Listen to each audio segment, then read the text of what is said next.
Drugs प्रकरणात नगर पोलिसांच्या ताब्यात असलेल्या जमीर शेख याची पोलीस कोठडी बुधवारी संपली, पण जमीरनं पोलिसांसमोर काय काय कबूल केलं हे अजूनही समोर आलं नाही.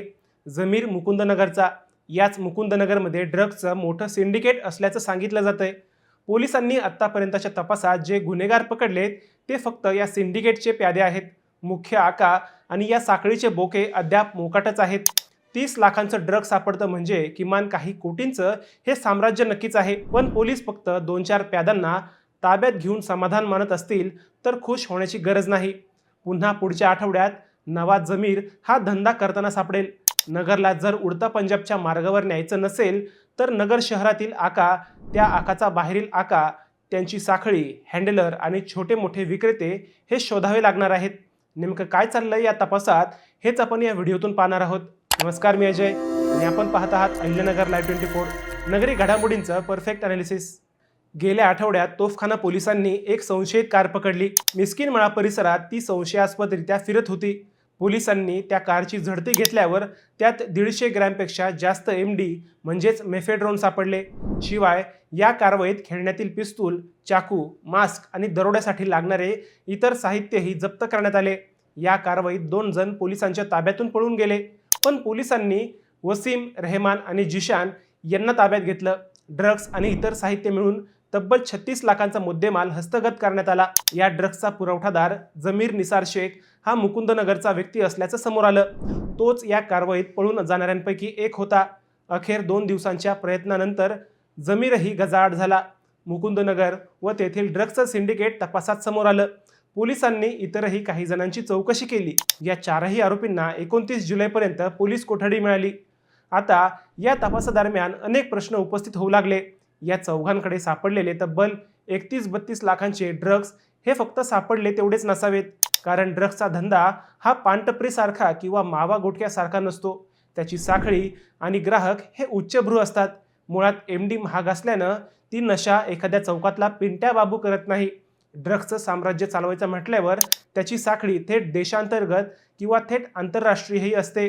सुरुवातीला याच प्रकरणात राजस्थान, हरियाणा, दिल्ली, मुंबई, पुणे अशा शहरांची नावे समोर आली. नगर शहरात यापूर्वीही अनेक कारवायात याच शहरांची नावे पुढे आली होती, परंतु पोलिसांनी फक्त प्यादे पकडून हा तपास थांबवला. यावेळीही तसंच झालं. तर पुन्हा नवा जमीर हा धंदा तेवढ्याच जोमाने सुरू ठेवेल. त्यामुळे आता या ज्या चौघांना पोलिसांनी पकडलंय त्यांचा नगर शहरातील आका पकडणं तेवढंच महत्त्वाचं आहे. हा आका कोट्यवधी रुपये गुंतवून हा व्यवसाय करतोय. जमीर किंवा त्याचे साथीदार हे फक्त हँडलर म्हणून काम करत असावेत. कदाचित ड्रग्ज तस्करी व त्या आडून नशेत ते दरोडेही टाकत असावेत. अर्थात हा सगळा पोलीस तपासाचा भाग आहे. पण गेल्या 8 दिवसात पोलिसांनी या चौघांकडून नेमका काय तपास केला हे गुलदस्त्यातच आहे. त्यामुळेच नगर शहरातील आका आणि बोका यांच्याबाबत तर्कवितर्क लावले जात आहेत. या ड्रग्ज प्रकरणाचा तपास करत असताना पोलिसांनी निंबळक बायपास परिसरातून राजस्थानच्या रवी प्रकाश भेराराम बिश्नोई याला 6 लाख रुपये किमतीच्या MD ड्रग्जसह अटक केली. राजस्थानमधून सोलापूर मार्गे अहिल्यानगर या शहरात ड्रग्ज आणले जात असल्याचे तपासात समोर आले. राजस्थानच्या बिश्नोई गँगचा यात थेट सहभाग आहे का याचा शोध पोलीस घेत आहेत.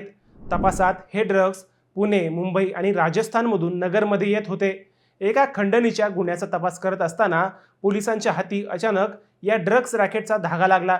तोफखाना पोलिसांनी मेगा स्ट्राईक केला, पण तरीही तपासात बरंच काही मिसिंग असल्याच्या चर्चा आहेत. आत्तापर्यंत जेवढे आरोपी पकडलेत ते फक्त हँडलर आहेत अशी चर्चा आहे. हे सिंडिकेट चालवणारा आका अजूनही पोलिसांच्या राडारवर का आला नाही हा प्रश्न आहे. कारवाईच्या वेळी विनाक्रमांकाच्या कारमधून पळून गेलेल्या 2 संशयित आरोपींचा शोध घेण्यासाठी पोलिसांची विविध पथके रवाना झाली आहेत. त्यापैकी एका संशयित आरोपीचे आडनाव तांबे असल्याची माहिती पोलिसांना मिळाली आहे. हे आरोपी अहिल्यानगर शहर व परिसरात गेल्या काही काळापासून MD ड्रग्जची किरकोळ विक्री करत होते. शहरातील त्यांचे स्थानिक ग्राहक कोण आहेत आणि त्यांनी यापूर्वी किती वेळा अंमली पदार्थ आणले याचा सखोल तपास सहाय्यक पोलीस निरीक्षक हेमंत थोरात यांच्या मार्गदर्शनाखाली सुरू आहे. हे सगळं होऊन किमान आका आणि बोका सापडावा अशीच नगरकरांची अपेक्षा आहे. मित्रांनो, तुम्हाला हा विषय कसा वाटला हे आम्हाला कमेंट करून नक्की कळवा. शिवाय व्हिडिओ आवडला असेल तर चॅनलला सबस्क्राईब करून व्हिडिओला लाईक करायला विसरू नका. पुन्हा भेटूयात नव्या विषयावर. तोपर्यंत सप्रेम नमस्कार.